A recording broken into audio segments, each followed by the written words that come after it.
Well, welcome to video number 500 Spectacular. Farmer confetti and farmer streamers. Chopped hay and long hay. And that's about as spectacular as it's going to get. That's about as much as I celebrate anything.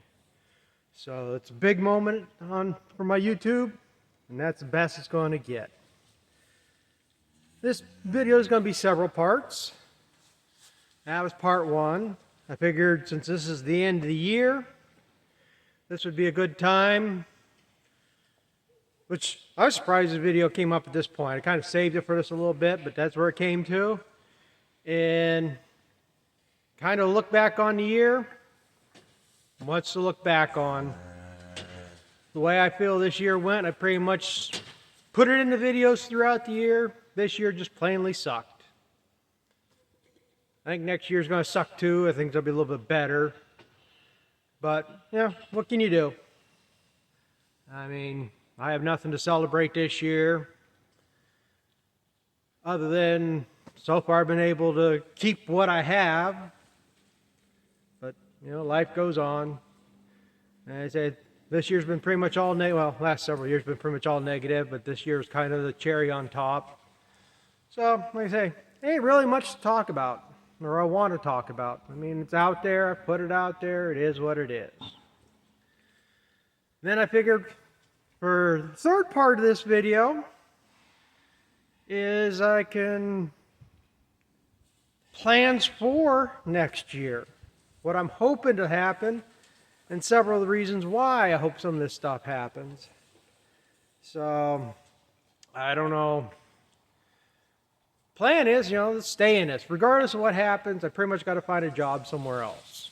Or have income from something else off farm. Whether I work for somebody, like I said, a guy drove truck for this fall, something might materialize that. For field work in the spring.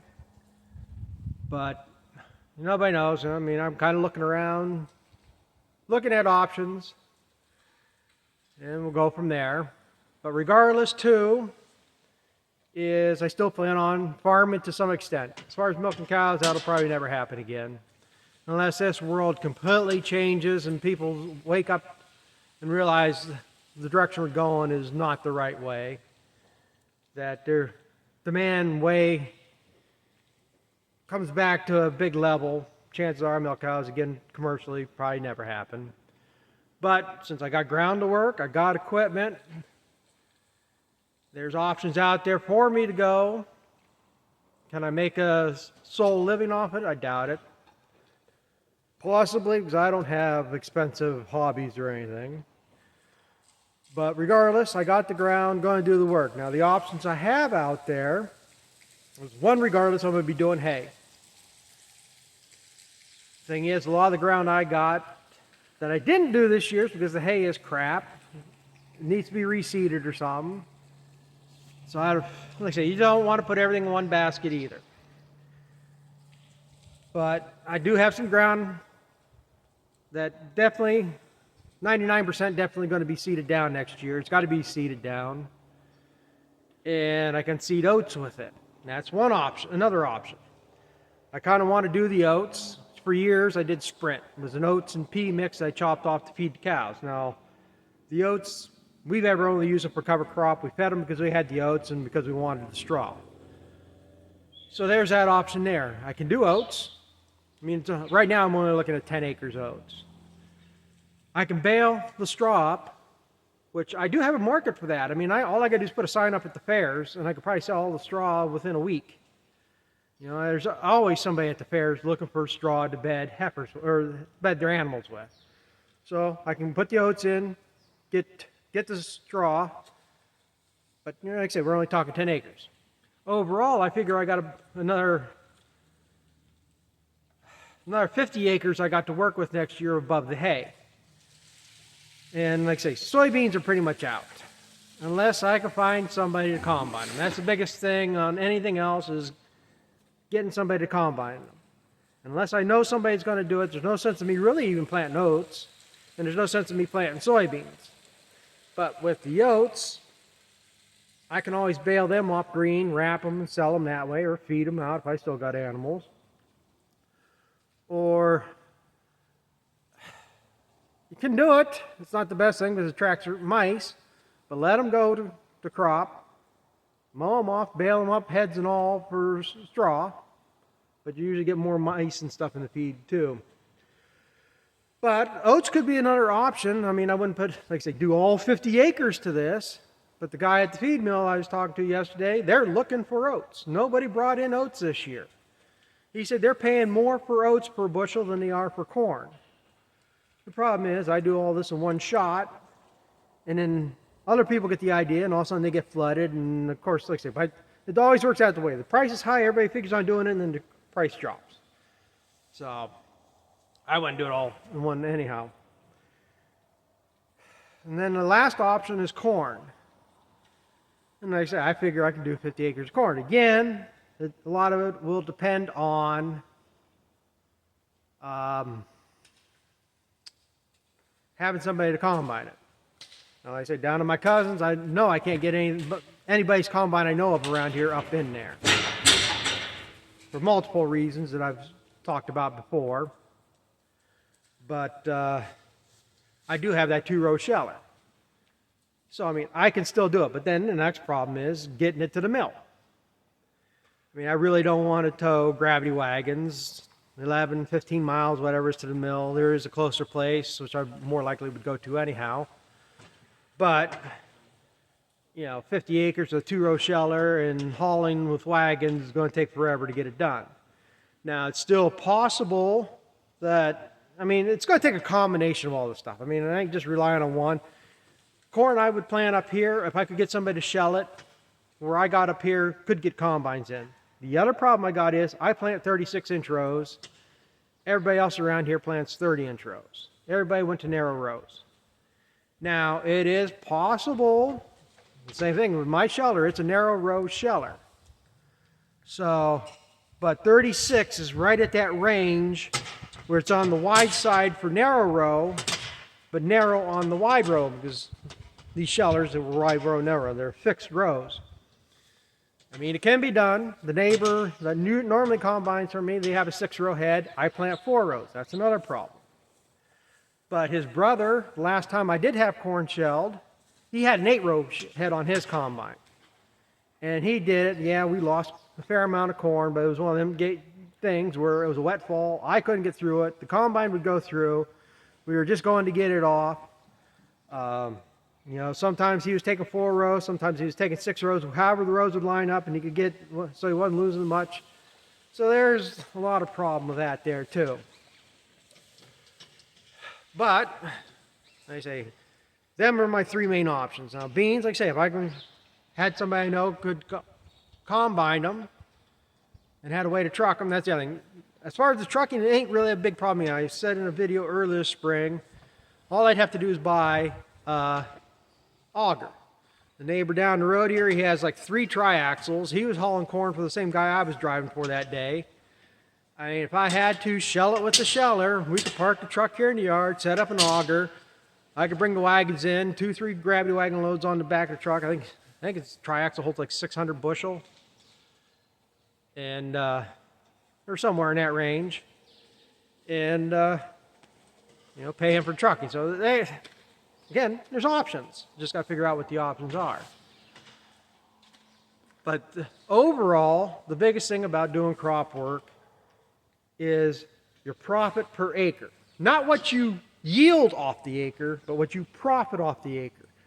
So these guys out here that are putting all this, you know, they got all the high-tech equipment. You'll see them out there spreading fertilizer 2 or 3 times. Spraying, pre-post, post-post, fungicides, planting. They say they're no-till, but I've seen every one of these guys take some sort of tillage equipment, whether it's vertical tillage or whatever, same damn thing. So, I mean, there's trade-offs because I'll be plowing, disking, and planting. But, again, they need to be getting 200 bushels the acre because they're putting more money in fertilizer stuff. Now, if you put less, yeah, your yields are down, but depending how it works out or how you handle it or what you do, you could get a lower yield and still make more money per acre than trying to go for the maximum yield. And that's the thing you got to look at. Right now, last I knew, well, the high-end corns, triple stacked corn, you would be looking at $300 to $400 a bag. And that roughly plants 2.5 acres. Now, there's other corns out there, just going with conventional. It's cheaper, but still high-priced corn. There's other options out there. There's other things to look at. One I've even thought about, and I'm going to talk to somebody about this, and if he sees this and got chime, he can call me at some point. He does organic corn. And there's something, it's a little more I want to find out about it. But one thing I do know is there can't be any commercial fertilizer or chemicals applied to them. And I believe it's a 3-year period, and that's why I don't know whether you have to have an actual certification or if you can prove it hasn't, but you can't apply this stuff for 3 years prior to be considered organic. But other than the last corn I planted, all my ground hasn't seen the spray material, anything, Roundup, atrazine, or anything, within 3 years. Some it's probably been 10 years since I've seen it. I usually don't top dress hay fields with fertilizer, so it's just field I put corn on. There are fertilizers out there that are organic you can use. And the one place that I know of is putting in supposedly their own fertilizer plant, mainly so they can stock organic fertilizer, because they're doing a lot of going organic crops too. I mean, it's not going to be their main thing, but they seem to want to jump on any trend there is out there. So there'll be organic fertilizer available. And that's the thing here. Around here, the ground I plant up here, I have, well, not much left out there. I mean, a third of that building, but by spring it'll probably be about half full. I got a big pile over to the other place of manure. I can apply manure and save on the fertilizer costs. And that's the problem I have down to my cousins. I can't haul it that far. A lot of that hasn't seen any fertilizer for I don't know how long. That's a bad thing. I've basically been mining down there. It's been hay for years, but that I would have to apply fertilizer to. So it'd be a higher cost. But like I say, there's cheaper seeds out there I can buy. There's one I am looking at, and I'll talk about this maybe some other time if I ever do it, because a lot of people think I'm crazy for doing it, but we've done it before. But that's the thing. Yeah, it's going to be a lower yield, but there's less you put into it. So if you're putting say it costs you $200 an acre to plant it, and you're getting 150 bushel, and you make $300 an acre, you could be better off than spending $400 an acre, getting 200 bushel, and only making $200 an acre. Some of this stuff takes more time. That's why guys don't do it. I mean, as far as spraying, I got options of cultivating. If I get a cultivator again, I used to have one. Wasn't the right one anyhow. It had big V sweeps to it, and you could hill potatoes with it, which made the field rougher than hell. But like I say, there's different things I can do in that respect as far as getting corn in. Another thing to look at is the ability with the drying costs. Now, like I said, I have a 2-row sheller. I could look into getting a 2-row picker and pick the ear corn. Problem is, I don't have storage space for 50 acres or 40 acres of ear corn. But with the ear corn, you save on the drying costs. Because yeah, you might have to wait a little bit longer. You can't be picking ear corn at 28%. You might have to get it down to 22%. You get it in the crib, and that's where it air dries. So you might wait a little bit longer. But if you save 50 cents a bushel, sometimes it's better to wait that long. Another thing to look at is getting into a niche market. And that's where this ear corn would come in again too. Because that guy that was driving truck in the afternoons, I'd haul corn in the morning till he got out of work, and he'd haul the end of the day, and then the days he had off, he asked me one day if I knew anybody that had ear corn, because he knew some Amish that wanted to buy ear corn.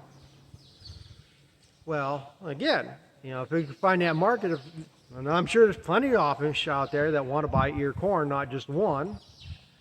So I don't think I would have a problem getting rid of it. And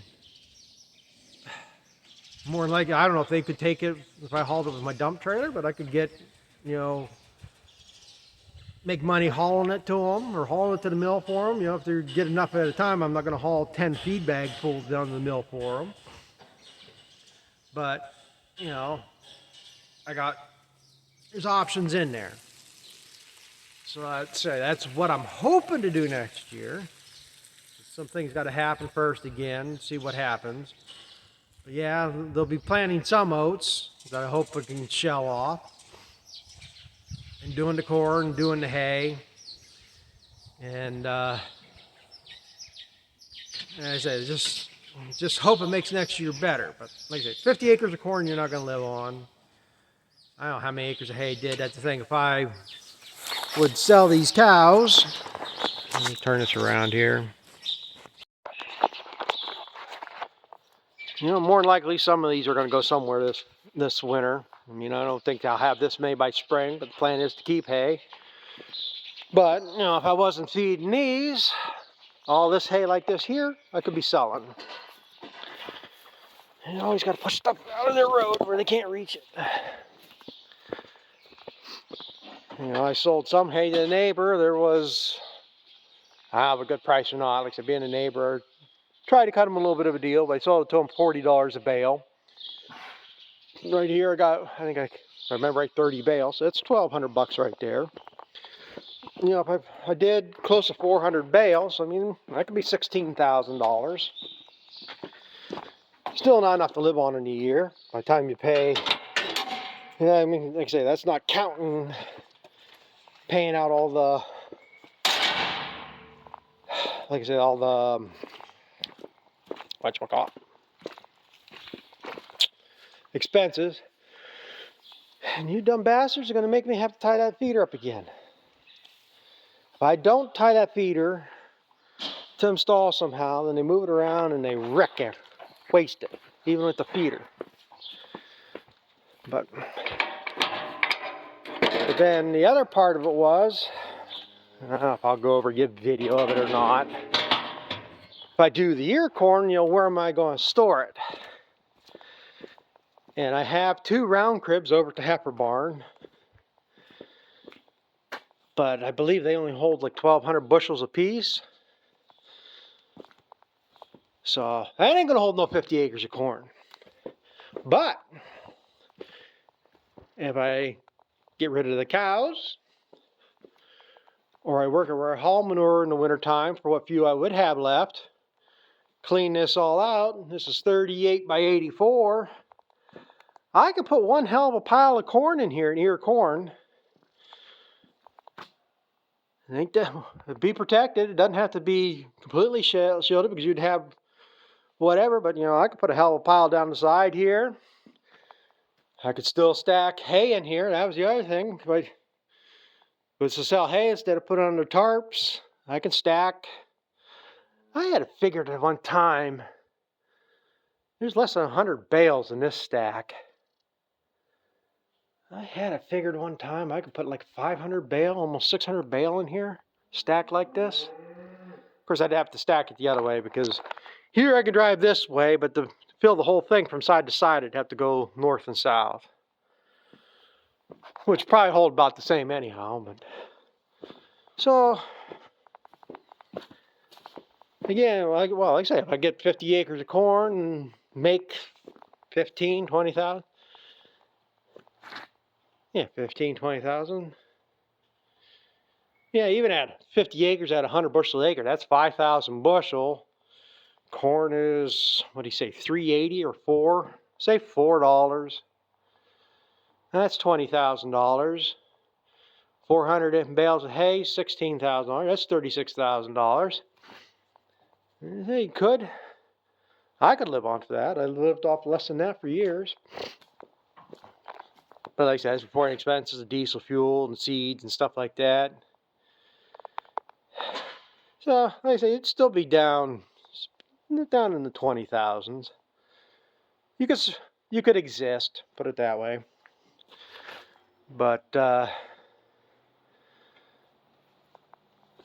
I say, there's options out there. Just finding the right combination. You know, some people have said, why don't I rent the ground out? Yeah, I got fairly close. I don't know the exact number because to me it's kind of a meaningless number. But I got 160, 170 acres of tillable ground that I work. Minimum, it might be more than that. But I don't own it, so I can't rent it out. I got use of it. I don't pay rent to nobody for the ground I use. It's either all relatives that are glad to see it worked, or it's neighbors that are glad to see it work. You know, like I said, one neighbor I got brush hog whatever I don't use in exchange for using the ground. Brush hog paths in his woods and stuff. So there's always some sort of exchange other than money. But I don't have that much ground to rent out. I mean, across the road here, in front of the barn, there's that 2 acres. That's one of the fields I want to seed down. And then there's 15 acres. And down here where I wrap the hay in this field beside it. So with the old farm here, there's 17 acres that me and my brothers own that I could rent. All that down there across there. Where our house sits, there's another 15 acres that's tillable. And that's what I would put all corn in up here next year to start. I mean, it would be where I had the Sudan grass and the long field behind where I had the silo bags. And then over at our heifer barn, there's like 7 acres in that field that's tillable. That's all I own that's tillable ground. Now, like I say, down to my cousins, there's close to 20 acres, maybe 22 acres down there I could put corn in. Or beans, like I say, if I could find a way to combine it. And then that neighbor that I do the brush hogging for, there's 7 or 8 acres, maybe 9 acres there I would put corn in. And there's another strip, another relatives I would put 4 acres in. And that's all ground that needs to be plowed up that I didn't get nothing off of this year. And then seeding these other fields down, I'll have more hay for next year. So, like I say, it's just a matter, like I say, right now it's just a matter of money. It's like everything else, it's a matter of money. If I can get because the biggest thing to seed I want to seed down in these hay fields would be that fescue orchard grass mix. And I never seeded it as heavy as they said. It comes in a 25-pound bag. They recommend 30 pounds to the acre. I've always just put 1 bag to the acre, 1 25-pound bag. So I'd need 10 bags of this. And the last time I got it, it was like $75 a bag. So I'm sure it's probably well over $100 a bag here now. So it would be over $1,000 just in the grass seed.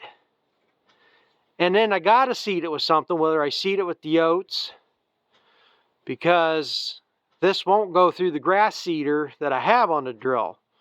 The grass seeder can only handle like a clover or alfalfa, just a small little round seeds. This is like chopped oats. Real long, fluffy seed. Now they have what they call, on these grain deals, what they call a brome seeder, or it's made for seed like that. Brome's another one, it's a real fluffy seed. But I don't have that seeder, so the last time I seeded it down, I seeded it with that Sprint, which I planted 100 pounds of that to the acre. So I would dump 2 bags of that Sprint together in the skid steer bucket, and 1 bag of that fescue mixed seed, mix it together, and put it in a drill and put it down the main tubes. And I forget now if I did open them up just a hair more, because being a fluffier seed, it flowed slower, so I would have had to open up the gap. But that worked out good. So, like I say, it's just gotta get the money to make it happen. And again, like I said, I do have money coming if people would do their jobs. I had some other videos that are coming up that I I know nobody wants to hear about my bankruptcy. I get enough flack from that, but I got another interesting thing that happened. Letter I got from somebody, one of the creditors. And again, I called the lawyer to ask him a question a week ago, and I still haven't got a call back. Again, nobody wants to do their goddamn job. Everybody's got to take a day off. Got to have a week off for every holiday. Got to leave early in the day. If you got a job, it should be 9 to 5, then you be there 9 to 5. Yeah, things come up, you got to go. But if you get a message, first thing the next day, you should be handling the message you got from the day before. I didn't say much because, yeah, it was right there just before Christmas. And yeah, he might be taking a week off somewhere, but by yesterday, he should have been back in time, be able to return a call. So I guess I'm going to have to call him again this week.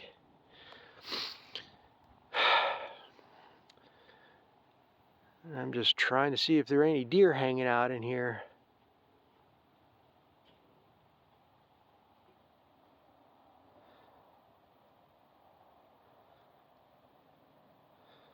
Usually about this time of day, they're starting to come out, hanging around in there.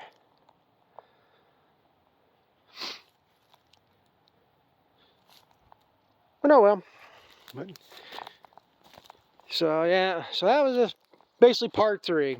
There's a look into what's going to happen here for this year. Hoping something will. To some extent it will. And then, again, like I say, videos are probably going to be slowing down. But, because I don't know what else to video.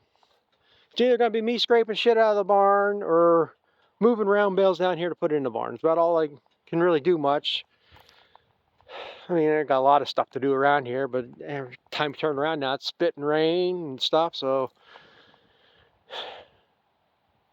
And then again, what's exciting watching somebody pick up junk, move junk around, do stuff like that. I find it as exciting as watching people power wash equipment. So, and like I said, I don't know if anybody wants to hear me rant and ramble on, like say, videos like this, me doing nothing. So, because things I could talk about, but you don't know what you can talk about anymore, or what you want to say, and people get offended easily. So, who knows? But I'll put out videos if anything exciting happens, or, I mean, I got several things people have asked me about, and I've kind of put off.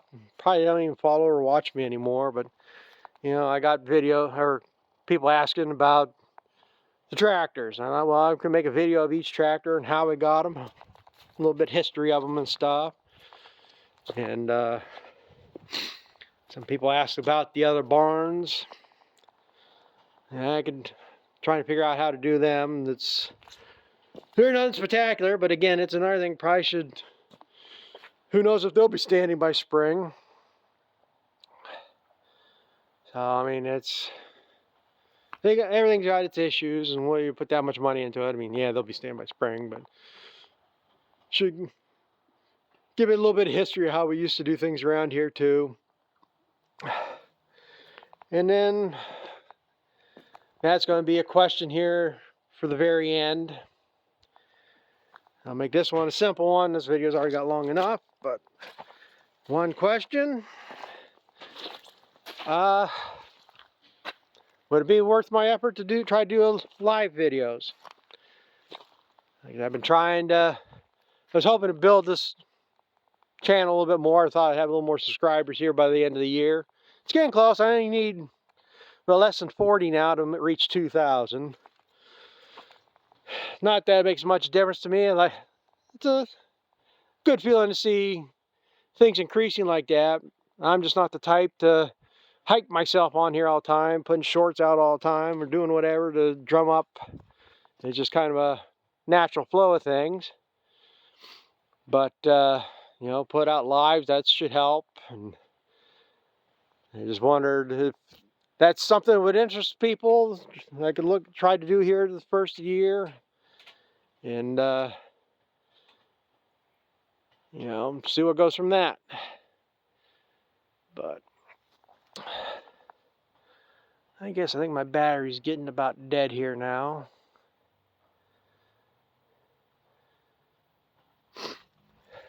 But yeah, so I guess see if there's anything else here I need to.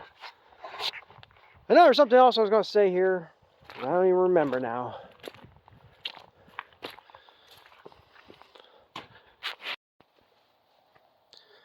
Well, I guess I rambled on long enough, and I don't know if anybody made it this far. But I'm just going to say, if you made it this far, thanks for watching throughout this year. Hope everybody had a good holiday season. Hope next year's better for everybody, or at least for our country overall. And, you know, what else can I say? Like I say, if you're just a random viewer and haven't subscribed, I'll close the year off on this. Thanks for watching. Comment, rate, subscribe.